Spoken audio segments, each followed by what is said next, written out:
नमस्कार दोस्तों, अभी हम लोग उपस्थित हैं दरोगा बिहार एसआई के सेट के साथ। सेट नंबर 5 होगा। चलिए पहला प्रश्न देखते हैं। पहला प्रश्न कर रहा है गांधी इरविन समझौता कब हुआ था। तो गांधी इरविन समझौता 5 मार्च 1931 को हुआ था। चलिए नेक्स्ट प्रश्न देखते हैं। नेक्स्ट प्रश्न है दिल्ली चलो तथा तुम मुझे खून दो मैं तुम्हें आज़ादी दूंगा नारा किसने दिया। चलिए आंसर कीजिए 2 नंबर का। तो सुभाष चंद्र बोस ने दिया था। नेक्स्ट प्रश्न है 3 नंबर, निम्नलिखित में से किसको दक्षिण भारत का ब्रह्म समाज कहा जाता है। चलिए आंसर कीजिए 3 नंबर का। तो वेद समाज को दक्षिण भारत का ब्रह्म समाज कहा जाता है। फास्ट रिवीजन कराएंगे, 100 प्रश्न रहेंगे। चलिए नेक्स्ट प्रश्न देखते हैं। नेक्स्ट प्रश्न है अष्टप्रधान परिषद संबंधित है, किससे संबंधित है बताना है। तो ये शिवाजी से हो जाएगा। नेक्स्ट प्रश्न है 5 नंबर, नर बलि प्रथा को समाप्त करने किया किस गवर्नर जनरल के समय किया गया था। चलिए नर बलि प्रथा तो हार्डिंग प्रथम के समय में हुआ था। नेक्स्ट प्रश्न है 6 नंबर, पेशवा राज का संस्थापक थे। पेशवा राज के संस्थापक कौन थे। तो बालाजी विश्वनाथ हो जाएगा। नेक्स्ट प्रश्न है 7 नंबर, अवध के स्वायत्तता राज्य की स्थापना किसने की। चलिए आंसर कीजिए 7 नंबर प्रश्न का। तो ये सदाकत खान बुरहान उल मुल्क ने किया था। नेक्स्ट प्रश्न है 8 नंबर, निम्नलिखित में से मुगल सेना का नेतृत्व कौन करते थे। चलिए आंसर कीजिए 8 नंबर का। तो मीर बख्शी करते थे। लोथल कहाँ अवस्थित है। चलिए आंसर कीजिए, लोथल के बारे में पूछा जा रहा है। तो ये गुजरात में भोगवा नदी के किनारे अवस्थित है। चलिए नेक्स्ट प्रश्न है 5 नंबर, प्राचीन साहित्य में विवाहों के प्रकार हैं। प्राचीन साहित्य में विवाह के कितने प्रकार हैं। तो 8। 11 नंबर प्रश्न है भारतीय राष्ट्रीय कांग्रेस का प्रथम अध्यक्ष कौन थे। ये आपको बताना है 11 नंबर प्रश्न का। तो व्योमेश चंद्र बनर्जी थे। नेक्स्ट प्रश्न है 12 नंबर, जब कैबिनेट मिशन योजना घोषित किया गया तो वायसराय कौन था। ये बताना है 12 नंबर प्रश्न का आंसर। तो वेवेल था उस समय वायसराय। चलिए इस चैनल को सब्सक्राइब कर लें यदि आप नए हैं तो, और बेल आइकन को प्रेस कर लें क्योंकि आपके पास वीडियो का नोटिफिकेशन जाता रहे। 13 नंबर प्रश्न, निम्नलिखित में से एस्ट्रोबो की रचना की है। किसने किया है। एस्ट्रोबो की रचना कौन सी है ये बताना है। चलिए 13 नंबर प्रश्न का। तो वर्ल्ड जियोग्राफी। नेक्स्ट प्रश्न है वैशाली राजधानी थी। किसकी राजधानी थी वैशाली। तो लिच्छवी की राजधानी थी। नेक्स्ट प्रश्न है हम्पी में विट्ठल स्वामी मंदिर का निर्माणकर्ता कौन था। हम्पी में विट्ठल स्वामी मंदिर का निर्माणकर्ता कौन था। तो कृष्णदेव राय थे। नेक्स्ट प्रश्न है पंचेश्वर बहुउद्देशीय परियोजना किस देश में स्थित है। चलिए आंसर कीजिए 16 नंबर प्रश्न का। तो ये नेपाल में है। निम्नलिखित में से कौन सुमेलित है ये आपको बताना है 17 नंबर। तो ये सभी सुमेलित है। ओबरा उत्तर प्रदेश, कोरबा छत्तीसगढ़, तलचर उड़ीसा में है। चलिए नेक्स्ट प्रश्न देखेंगे 18 नंबर में क्या करना। निम्नलिखित में से किस बंदरगाह को रसायन बंदरगाह कहा जाता है। दहेज को रसायन बंदरगाह कहा जाता है। नेक्स्ट प्रश्न है 19 नंबर, निम्नलिखित में से कौन सुमेलित नहीं है ये आपसे पूछा जा रहा है 19 नंबर का। तो महिंद्रा एंड महिंद्रा मुंबई नहीं होगा, हिंदुस्तान मोटर्स कोलकाता सही है, मारुति उद्योग गुड़गांव सही है, अशोक लिमिटेड चेन्नई सही है। चलिए नेक्स्ट प्रश्न देखते हैं। नेक्स्ट प्रश्न है दक्षिण अमेरिका महादेश के कौन सा 2 देश स्थल रुद्ध हैं। चलिए 20 नंबर प्रश्न का आंसर कीजिए। तो बोल्विया और पराग्वे हो जाएगा। नेक्स्ट प्रश्न है उच्चतम लवणता पाई जाती है कहाँ पे ये बताना है आपको 21 नंबर। तो मृत सागर में हो जाएगा। नेक्स्ट प्रश्न देखेंगे 22 नंबर में क्या कह रहा है। 22 कह रहा है भारत की मानक समय रेखा किस देशांतर से होकर गुजरती है। चलिए आंसर करिए 22 नंबर प्रश्न का। तो ये 82.5 डिग्री पूर्वी देशांतर। चलिए 23 को देखेंगे। 23 नंबर प्रश्न कह रहा है किस नदी पर शिव समुद्रम जलप्रपात अवस्थित है। चलिए आंसर कीजिए। तो कावेरी नदी पर। कौन सी नदी भ्रांस द्रोणी से होकर बहती है। तो ये आपका हो जाएगा नर्मदा। इस चैनल को सब्सक्राइब करें, शेयर करें और कमेंट करें और बेल आइकन को जरूर प्रेस करें। चलिए निम्नलिखित में से कौन सा सुमेलित है ये बताना है 25 नंबर में। तो ये आपका सभी हो जाएगा।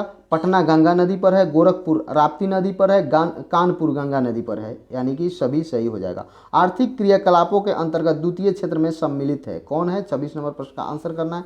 तो विनिर्माण क्षेत्र द्वितीय क्षेत्र में आता है। चलिए नेक्स्ट प्रश्न देखेंगे 27 नंबर क्या कह रहा है।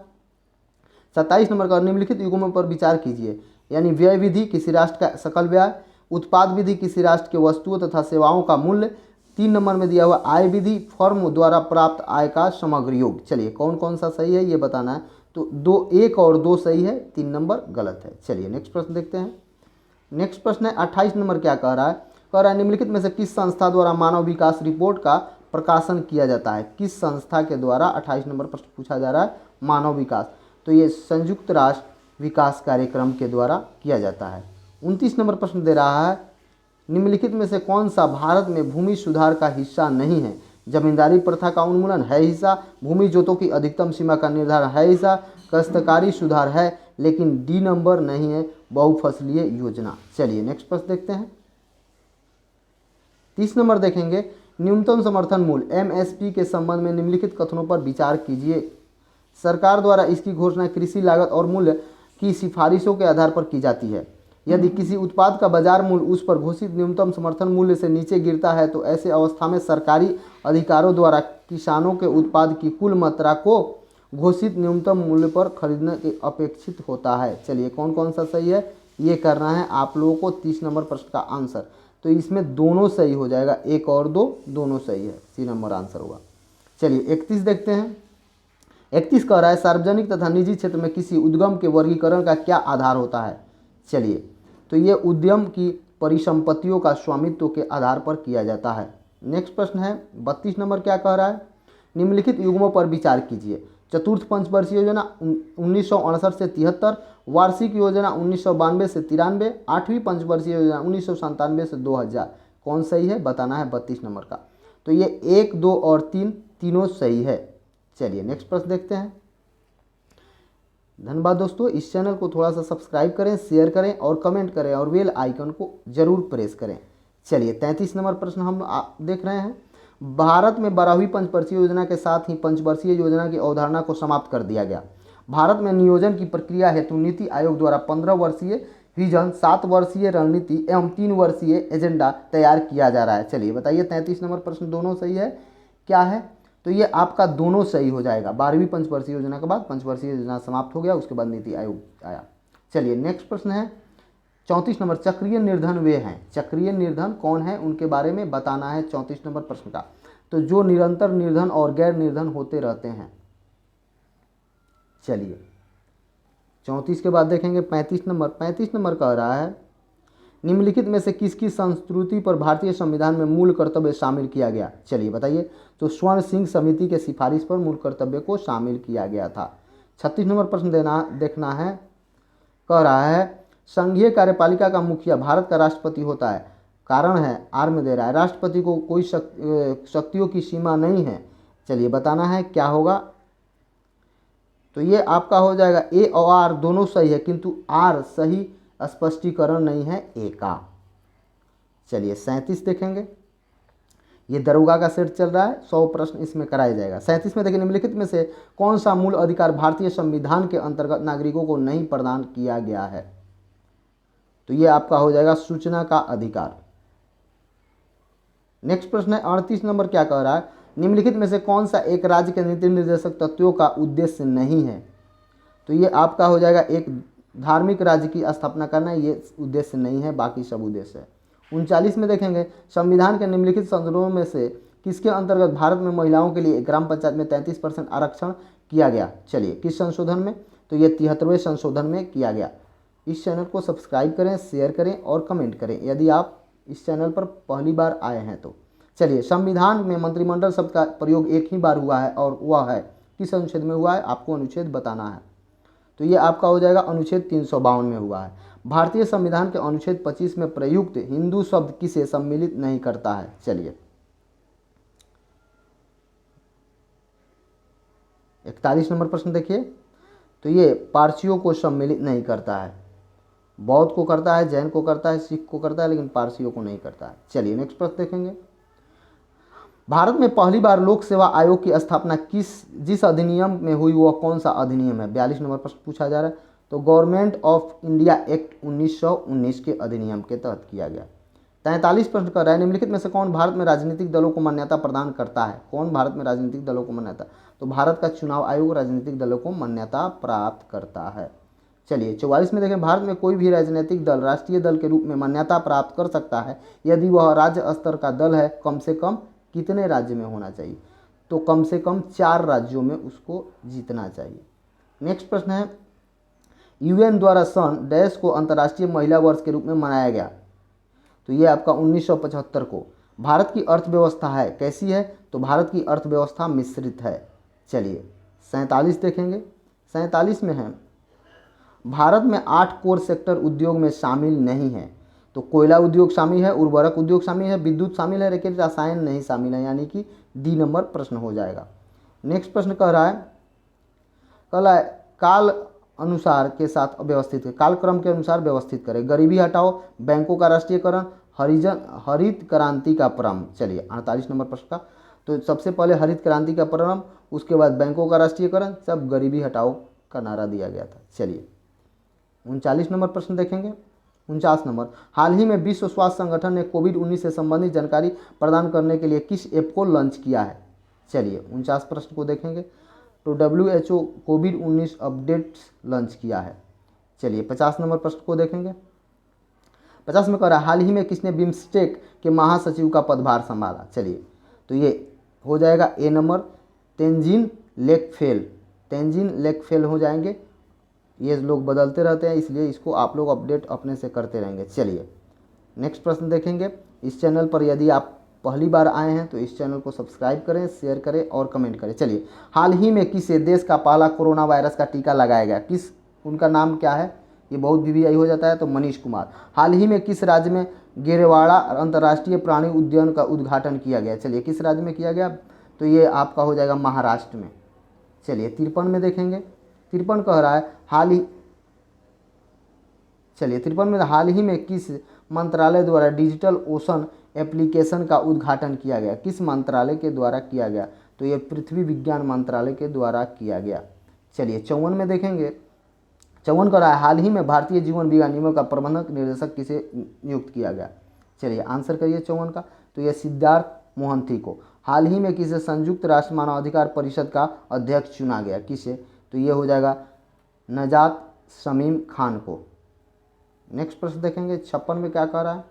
56 में कह रहा है, हाल ही में अयोध्या नगर निगम में शहर को उच्च कोटि में धार्मिकता नगर के रूप में विकसित करने के लिए किसके साथ समझौता किए हैं? चलिए तो ये भारतीय प्रबंधन संस्था इंदौर के साथ समझौता किया गया है। नेक्स्ट प्रश्न है, हाल ही में संघ शासित प्रदेश जम्मू कश्मीर और लद्दाख के साझा उच्च न्यायालय का मुख्य न्यायाधीश किसे नियुक्त किया गया? चलिए आंसर कीजिए आप लोग, तो न्यायमूर्ति पंकज मित्तल को। नेक्स्ट प्रश्न देखेंगे। 58 नंबर क्या कह रहा है? 58 कह रहा है, हाल ही में वेन रूपी ने के सभी तरह की फुटबॉल से संन्यास ले लिया। ये अंतर्राष्ट्रीय फुटबॉल किस देश का प्रतिनिधित्व करती थे? चलिए 58 का आंसर कीजिए, तो इनमें से कोई नहीं, जर्मनी, इटली, ब्राज़ील जो दिया हुआ है इसमें से कोई नहीं होगा। चलिए 59 देखेंगे। 59 कह रहा है, हाल ही में पद्म भूषण 2021 की घोषणा की गई। इस घोषणा के अनुसार किसे पद्म भूषण से सम्मानित किया गया? तो ये तरुण गंगोई हो जाएंगे, जो असम के पूर्व मुख्यमंत्री थे। हाल ही में किस राज्य के मुख्यमंत्री ने ड्रैगन फ्रूट का नाम बदलकर कमलम कर दिया है? कमलम, चलिए कमलम कर दिया है, तो ये आपका गुजरात का। नेक्स्ट प्रश्न देखेंगे। 61 नंबर में क्या कह रहा है? 61 नंबर कह रहा है, हाल ही में भारत के किस नगर निगम ने देश के पहले सामाजिक प्रभाव ब्रांड लाने की घोषणा की है? यदि इस चैनल पर आप पहली बार आए हैं तो इस चैनल को सब्सक्राइब जरूर करें और बेल आइकन को प्रेस भी करें। चलिए 61 का आंसर हो जाएगा पिपरी चिचवाड़ा नगर निगम में, चिचवाड़ा नगर निगम में। चलिए, हाल ही में भारतवर्ष 2021 का उद्घाटन किया गया। यह पर्व किस मंत्रालय के तत्वावधान से आयोजित किया जाएगा? 62 का आंसर कीजिए, तो पर्यटन मंत्रालय के द्वारा। नेक्स्ट प्रश्न है 63 नंबर, कह रहा है, हाल ही में राष्ट्रपति को हटाने के लिए संविधान का 25वां संशोधन चर्चा में रहा। यह संशोधन किस देश में से संबंधित है? तो ये अमेरिका से। नेक्स्ट प्रश्न है 21 नंबर, 64 नंबर प्रश्न है, हाल ही में विश्व पुस्तक मेला 2021 के आयोजन की घोषणा की गई। यह मेला किसके द्वारा आयोजित किया जाता है? चलिए 64 का आंसर कीजिए, तो यह राष्ट्रीय पुस्तकालय न्यास नई दिल्ली के द्वारा आयोजित किया जाता है। 65 नंबर प्रश्न कह रहा है, हाल ही में किस भारतीय को माइकल एंड शीला हेड पुरस्कार 2021 से सम्मानित किया गया? चलिए 65 का आंसर कीजिए आप लोग। तो निखिल श्रीवास्तव को मिला। हाल ही में किसे अबू धाबी टेनिस टूर्नामेंट 2021 जीता? किसने जीता है ये आपको 66 नंबर में बताना है। तो आर्यन शबालेंका। चलिए नेक्स्ट प्रश्न देखेंगे 67 में क्या कह रहा है निम्नलिखित में से मच्छर काटने से नहीं फैलता है। कौन सा रोग मच्छर काटने से नहीं फैलता है? तो ट्यूबरकुलोसिस, बाकी सब फैलता है। 68 नंबर में दिया हुआ है काली क्रांति संबंधित है किससे? काली क्रांति के बारे में बताना है। तो ये उपयुक्त में से ए और सी दोनों से हो जाए, कोयला उत्पाद से, पेट्रोलियम उत्पाद से। 69 नंबर प्रश्न है कौन सी गैस नोबेल गैस कहलाती है? चलिए 69 नंबर तो हीलियम। 70 नंबर कह रहा है जब जल जमता है तो उसके अणुओं के बीच की दूरी क्या होती है? तो उसके अणुओं के बीच की दूरी बढ़ जाएगी, यानी कि बी नंबर हो जाएगा, बढ़ती है। चलिए 71 देखेंगे। 71 कह रहा है घरों में प्रयुक्त धारा होती है। कैसी धारा होती है? तो ये प्रत्यावर्ती धारा होती है। संयोजी इलेक्ट्रॉन कहलाते हैं परमाणु के, क्या कहलाते हैं? 72 नंबर प्रश्न का आंसर करना है। तो ये आपका हो जाएगा बाह्यतम कक्षा में उपस्थित इलेक्ट्रॉनों की संख्या, यानी कि डी नंबर। धन्यवाद दोस्तों। इस चैनल को सब्सक्राइब करें, शेयर करें और कमेंट करें। यदि आप पहली बार हैं तो बेल आइकन को भी प्रेस करें ताकि आपको नोटिफिकेशन जाइए। दरोगा का सेट चल रहा है। नाभिकीय रिएक्टर में नियंत्रण छड़ें बनी होती है, किससे बनी होती है? 73 नंबर प्रश्न का आंसर करना है। तो बी और सी यानी ग्रेफाइट और कैडमियम से। 74 कह रहा है आधुनिक रसायन विज्ञान के जनक थे, कौन थे बताना है 74 नंबर में? तो लेवोसियस थे। नेक्स्ट प्रश्न है हाइड्रोजन के विसरण की दर एक दूसरे गैस एक्स के विसरण की दर से 5 गुनी है। गैस एक्स का अणु होगा, क्या होगा? तो ये आपका 50 अणु होगा। नेक्स्ट प्रश्न देखेंगे 76 नंबर में क्या कह रहा है। 76 नंबर कह रहा है किसी आवर्त में बाएं से दाएं बढ़ने पर तत्वों की क्या होती है? तत्वों के बारे में बताना है। तो तत्वों के ऑक्साइड की क्षारीय प्रकृति घट जाती है। नेक्स्ट प्रश्न है 77 नंबर में क्या कह रहा है कृत्रिम गोल्ड होता है। कृत्रिम गोल्ड होता है तो एल्यूमिनियम ब्रॉन्ज। 78 नंबर क्या कह रहा है? 78 कह रहा है सल्फर डाइऑक्साइड का जलीय विलयन होता है। चलिए 78 का आंसर कीजिए अम्लीय। 79 में दे रहा है सोडियम बाइकार्बोनेट में सोडियम कार्बोनेट प्राप्त किया जा सकता है। चलिए तो ये आपका उच्च ताप पर गर्म करके। 80 में क्या कह रहा है? 80 में कह रहा है प्राकृतिक रेशम है, प्राकृतिक रेशम पॉलीएमाइड का। चलिए 81 में क्या कह रहा है? 81 में फेन प्लावन प्रक्रम में प्रयोग होने वाला तेल होता है। चलिए 81 का आंसर करते चीड़ का तेल होता है। नेक्स्ट पर निम्नलिखित में से कौन दुर्बल अम्ल है ये आपको बताना है। तो ये हो जाएगा CH3COOH। नेक्स्ट प्रश्न है 83 नंबर में कह रहा है 250 वोल्ट 100 वाट के 5 बल्ब प्रतिदिन 8 घंटे जलते हैं तो 30 दिन में कुल कितनी विद्युत व्यय होगी? चलिए आंसर कीजिए 83 का। तो 120 यूनिट। नेक्स्ट प्रश्न है 84 नंबर में कह रहा है किसी मनुष्य के चश्मे की शक्ति 2 डायप्टर उसकी दृष्टि दोष होगी। चलिए तो दूरदृष्टि दोष होगी। नेक्स्ट प्रश्न कह रहा है संवेग तथा बल में संबंध है 85 का। तो ये Ft बराबर mv माइनस mu। नेक्स्ट प्रश्न देखते हैं 86 में क्या कह रहा है। 86 कह रहा है तालाब के किनारे खड़ा व्यक्ति तालाब की तली पर मछली को देखता है। मछली को शूट करने के लिए निशाना लगाना होगा, कहाँ लगाना होगा ये आपका बताना है। तो ये मछली के कुछ नीचे लगाना होगा। नेक्स्ट प्रश्न क्या है? नेक्स्ट प्रश्न का किसी तार का प्रतिरोध इसमें से किस पर निर्भर नहीं करता है? चलिए 87 का आंसर कीजिए। किसी तार का प्रयोग किस पर? तो आर्द्रता पर नहीं निर्भर करता। नेक्स्ट प्रश्न 88 में क्या कह रहा है? 88 का एक अमीटर हमेशा डैश में जोड़ा जाता है। चलिए वोल्ट मीटर हमेशा डैश में जोड़ा जाता है, दोनों के बारे में बताना है। तो ये आपका हो जाएगा आमीटर श्रेणी क्रम में, वोल्ट मीटर समानांतर क्रम में। नेक्स्ट प्रश्न है 89 निम्नलिखित में से कौन द्विक्षारीय अम्ल है? तो ये आपका H2SO4 हो जाएगा। कैल्शियम बाइकार्बोनेट पर जल की अभिक्रिया बनाने से वाली गैस का नाम बताइए। चलिए 90 नंबर प्रश्न का आंसर कीजिए। तो एसिटिलीन हो जाएगा। नेक्स्ट प्रश्न क्या कह रहा है? यूरिया में नाइट्रोजन की प्रतिशत मात्रा कितनी है ये आपको बताना है 91 नंबर। तो 46.67। व्हेल मछली की चमड़े के नीचे वसा की एक मोटी परत ठंडे से बचाने के लिए होती है, उसे क्या कहते हैं? चलिए तो उसे कहते हैं डबलर। नेक्स्ट प्रश्न है 93 नंबर कह रहा है आँख के मायोपिया दूर करने के लिए अल्पदृष्टि में क्या प्रयोग करते हैं? चलिए 93 का आंसर कीजिए आप लोग। तो रेटिना के समूह प्रकाश के किरणों को केंद्रित होती है। 94 नंबर प्रश्न क्या कह रहा है? 94 निम्नलिखित प्रश्नों में से उपयुक्त सही जोड़ा को बताएं। चलिए 94 का सही जोड़ा क्या है आपको बताना है। तो ये डी हो जाएगा, केवल 2 और 4 सही है। 95 में कह रहा है प्रत्यावर्ती क्रिया का नियंत्रण कहाँ होता है? चलिए 95 नंबर, तो थैलेमस में 95 नंबर का आंसर हो जाएगा। नेक्स्ट प्रश्न करना है। इस चैनल पर यदि आप पहली बार आए हैं तो ज़रूर इस चैनल को सब्सक्राइब करें और शेयर करें। चलिए 95 पूछ रहा है, 95 नंबर था, तो ये आपका सी हो जाएगा, सिर्फ एक सही है। इनमें से किस रक्ताणुओं में केंद्रक पाए जाते हैं? चलिए 96 नंबर प्रश्न का आंसर कीजिए। तो ये आपका सिर्फ एक है, यानी ल्यूकोसाइट में। धन्यवाद दोस्तों, इस चैनल को सब्सक्राइब करें, शेयर करें और कमेंट करें। इसके बाद मैथमेटिक्स का है, मैथमेटिक्स का हम एक सेट चला रहे हैं, 15 से 20 प्रश्न डेली पूछा जाता है, उसमें आप देखें और अपना मैथ्स को मजबूत